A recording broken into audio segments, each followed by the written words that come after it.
Good morning and welcome to Global Perspectives. I'm David Dumke. And I'm Katie Coronado. Welcome.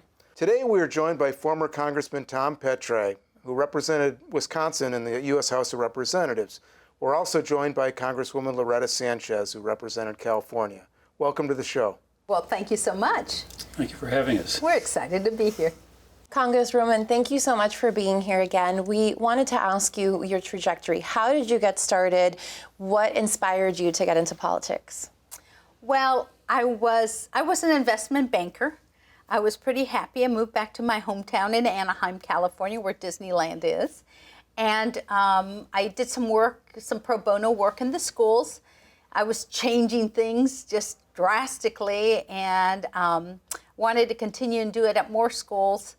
And the school board didn't want to hear about it. And so I went to talk to my member of Congress, and he refused to meet with me.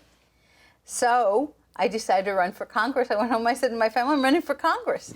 And we did. I mean, my whole family, it's a big family. We were known in Anaheim. We worked really hard. I walked to 65,000 houses, knocking on doors, talking about, changing the world. And first I won the Democratic primary, which, I wasn't known in politics, so the Democratic Party was angry about that. And then I beat an 18-year incumbent to the Congress and got to Congress. On my 36th birthday, I was sworn into the House of Representatives.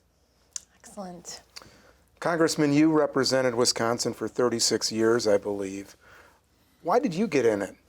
Well, I was always interested in politics. From the time I was small and I had an opportunity and ran and was elected. The reason I was interested is that growing up, my grandparents lived across the street. They were immigrants from Norway to the United States, came over when they were 16, 17 years old. And my grandfather became a carpenter at the roundhouse of the Sioux Line Railroad north of my hometown.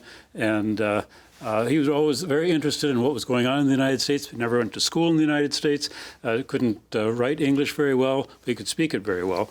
But he would always say to his little grandchildren sitting there, people in the United States take an awful lot for granted. It's such a wonderful country. You have more opportunities than even in a country like Norway.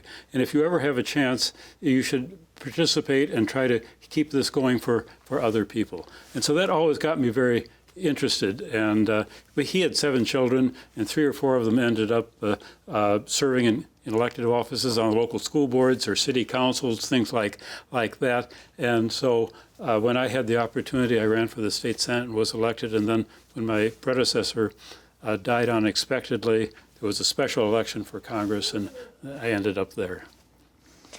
Very impressive. And both of you have something in common. You both have immigration stories as your backgrounds and your families. So I wanted to address you, Congresswoman. Tell me what it was like. I know in California there are a lot of people with Hispanic backgrounds, but were there a lot of representatives of the Hispanic background in politics at that time, and a woman, of course? Well, absolutely not. In fact, I come from the most Republican and conservative area of California, Orange County. And, we sent 6 people to the House of Representatives. Before me, it was just 6 Anglo Republican males. And then with me, well, I was the odd one out, so people couldn't believe I got elected in that area. But there were a lot of Latinos, Hispanics, but we didn't have any positions of power. There were no real, people always say, well, what role models did you have? Well, the only role models I had really at the time were my mom and my dad and my grandma. I mean, there really weren't women. There weren't women in positions. There weren't Hispanics in positions. We only have a 1.6% African-American population in that county of 3.2 million people. So I didn't really see any of that in the power base. And one of the reasons once I started running and I won 10 elections, 20 years in the Congress, was, I helped to make an office where young people who were more diverse, so young ladies could come and learn about the Congress. Before that, those doors were kind of shut to us. And Congressman, can you tell us how you have seen things change between the time that you started and today in politics? Well, it's been a big changed in a lot of different ways, and people are still struggling with how to deal with there are a lot of things that may be changed for the better, but there are a lot of things that may have changed for the worse or made things more difficult. I think I may have been in the first Congress, if not, I was right very close, where there was electronic voting. And just a few years before that, Congress started being televised. Before that, people would actually stand up and debate on the floor of the House, and they would sometimes change their view. Suddenly it's all on TV in front of your constituents, and instead of actually talking and saying what you think, you are giving speeches. And you're sort of, half of it was being done for public consumption rather than for actually trying to legislate, so to speak. Before it was televised, people could say what they wanted. It was taken down by the stenographers, but then they would give you a copy as a member of the House, and you could edit it and change it to any way you wanted. And so you weren't really bound by what you said. By what you said, so far as your constituents were concerned, and that enabled you to engage in a lot more honest, unvarnished debate, discussion. So now, and then of course electronic voting, you can imagine 435, the Senate still uses voice and then roll call voting. So they have to call the names of 100 senators. If you have to call 435, it takes hours. So there were very few roll call votes in the House of Representatives until they went to electronic voting. Then suddenly, they lost control of it. It used to be that parties would sort of agree on a few issues where they could demonstrate their differences and their support for different constituencies, and most other things were gradually worked out by consensus or by voice votes. It was very hard to get a roll call vote in the House of Representatives. Now it's all changed, and I don't think necessarily for the better. A lot of institutions are worrying about how to interact. We're a public house. Representatives really want the House of Representatives, the Senate, the Capitol to be open to the public. Now there are walls around it because of what happened on January 6th. Well, on 9/11. Yeah, 9/11. You started the real lockdown on the Congress, but you could still walk into your Congress member's office unannounced and talk to somebody. But after January 6th, very restricted to get in. A staffer has to come down and get you. So the isolation of that, I think, has contributed still to what we see today, which is this, real divide between members. And they're not even voting in person right now in the House. They're able to do it from their districts. And that over time, there will be a lot of problems with that. And it also cuts down on the opportunity for communication, and the place of it, it's supposed to be a deliberative body, and that eliminates that. And one of the best times to go and talk to someone like Tom was when we all come in, all 435 of us, into the House, and we're all in the same chamber, and we're taking different votes, and I'm like, where's Tom? I need to talk to him about something. And you're making deals on the House floor. You're saying, can we have dinner tomorrow night, because I really want to talk to you about this education bill I have. Now, all of that's gone right now for our Congress, which makes it even more stifled and more difficult to get beyond the 6th of January, which was a very debilitating act for both sides, for everybody who was in that Capitol. Well, let me ask you, you both are involved in the Association of Former Members of Congress, and a lot of your work talks about civility in politics and on a bipartisan basis, which is good in theory, but in this climate, is it still possible to be civil and productive? I think it is, and I think the fact of the matter is most of the members are civil and are productive. And a number of the committees are very bipartisan. Lorette served on the Armed Services Committee. It still has a joint, there's not a Republican and Democratic staff. They don't feel that there should be a Republican or Democratic approach to the military issues. And so they have a joint staff. He's talking about the staff that staff the committee. Sure. Right.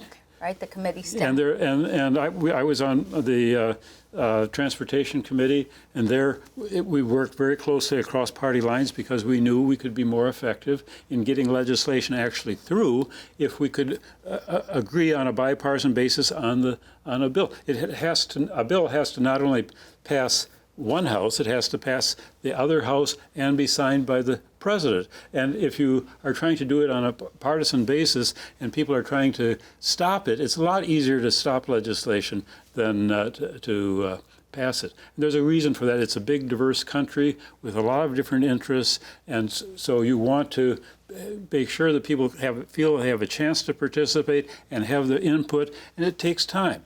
And sometimes there are legitimate reasons that people are objecting. Yeah. And we learn this often at hearings. Well, people misunderstand. Hearing groups will come in and testify for or against legislation, and often will put out reasons for it. And the other side is sitting there at the hearing, listening, saying, "Oh, was that really the reason?" And members of Congress are usually on a committee very happy if groups that are opposing legislation come in and then work out their differences and say, "Do you think you can pass something that we've compromised on?"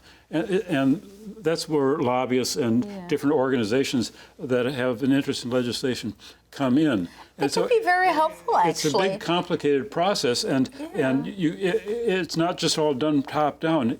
People who are going to have to live under legislation or different programs really should have some, and they often will have insights that you wouldn't actually think of if you're just trying to deal with a problem without knowing how it will affect people in their daily life. Yeah, today we had a young lady who, dissed lobbyists. And, just hold on there. There's a purpose for lobbyists. They come in to bring us information. Shame on the member who only listens to one side. Whenever I had the lobbyists come in, it's a way to get information on a particular bill or whatever it is they want. You listen, you can ask them the questions and everything. Then I would always ask them, what would the people against this say? And then they would tell me, right? Then I would pick up the phone and I would call the opposite side. And I'd say, get in here. I want to hear your side of the story. And then they would tell me, and then I'd say, what would the other side say? Right? It's a way to get information. It's not a bad thing. It's only bad if all you do is you have one lobbyist friend and that's the only person you listen to and you do whatever it is that they tell you to do. Otherwise, the lobbyists give us good information. I mean, they've looked at the bill. They've thought, if they're an association, for example, how will this affect our members? Is this good? Is this bad for them? So I think the more information we have, the better decision making we can make. Yeah, and I'd always say, do you believe in freedom of association? It's in the Constitution. Do you believe in the ability of freedom to petition the Congress? Yes. Well, what do you think a lobbyist is? It's a group of people getting together and putting some money to get in the pot and hiring someone to go and petition Congress on their behalf because you have a job to do.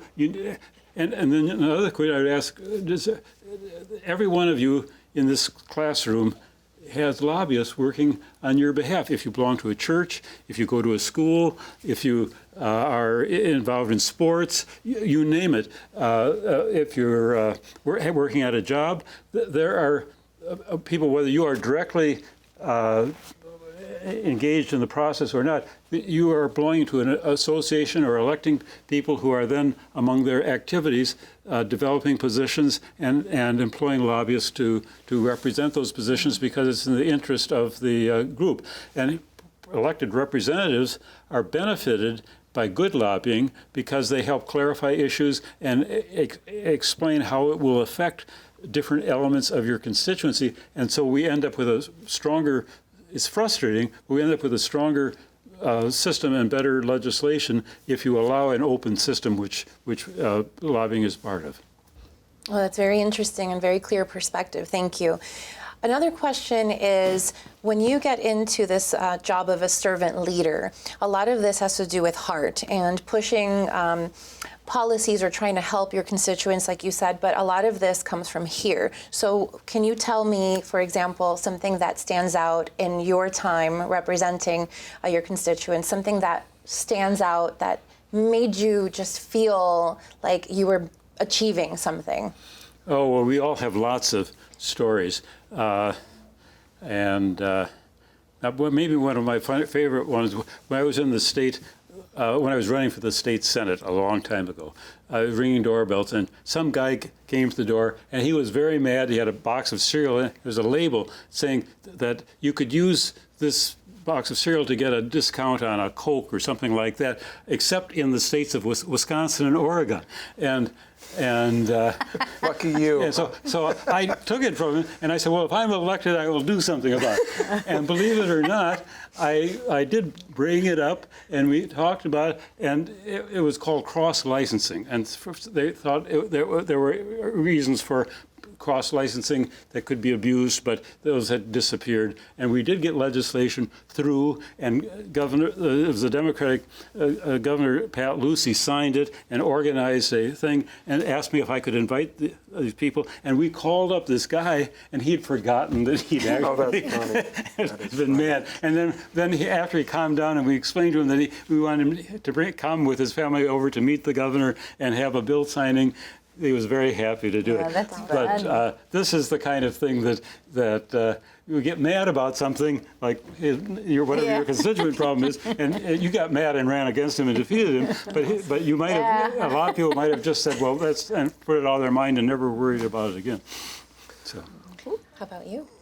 Well, what that comes to mind is a very interesting story.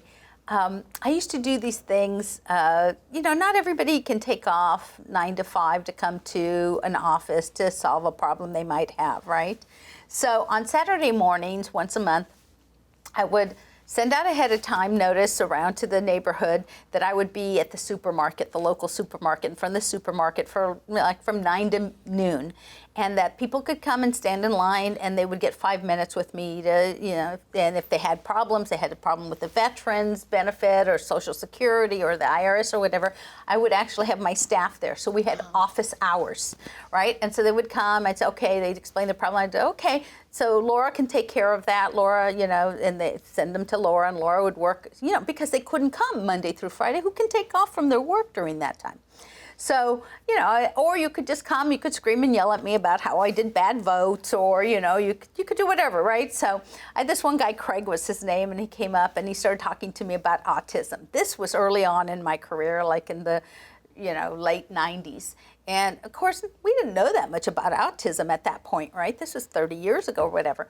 And so he told me he had a son and that we needed these kind of laws, and you need to do something about this, he said to me. And I looked at him, I said, excuse me. I said, no, I don't.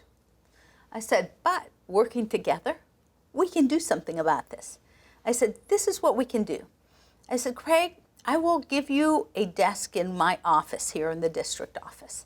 And you will have resources. You will have phone, you will have fax, you will have, that time we had fax, we didn't really have electronics that much, right?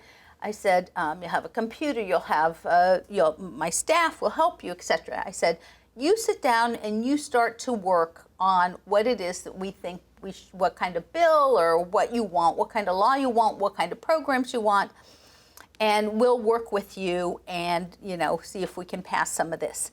And to his word, he came in and he did that. Now, remember, I'm coming home only on the weekends usually, that's my time. And I'm out working Saturdays and Sundays and Fridays, I'm out working. So I'm not seeing Craig at my local office, right? And of course, he's not in D.C. when I'm in D.C., so he's not, kind of out of sight, out of mind. I'm not thinking about Craig, right?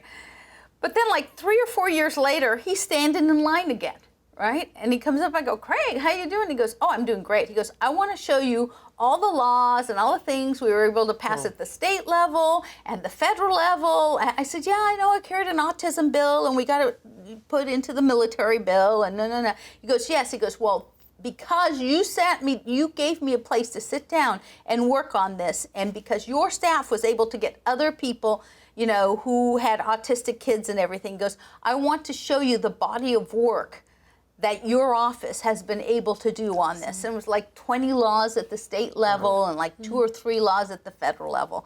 He said, I thought you should take care of it. But what you said to me, Loretta, was we should take care of it.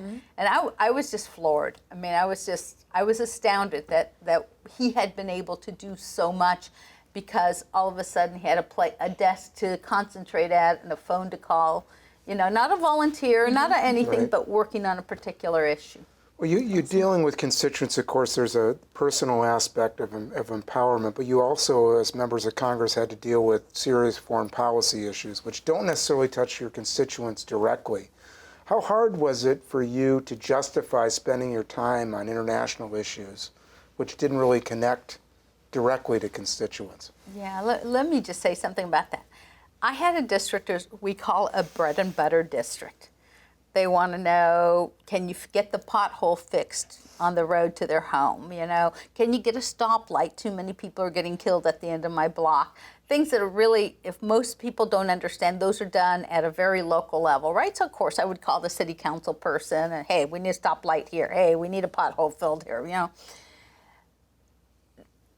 My specialty in the Congress was nuclear warfare, okay? Non-proliferation, hopefully bringing down the threat.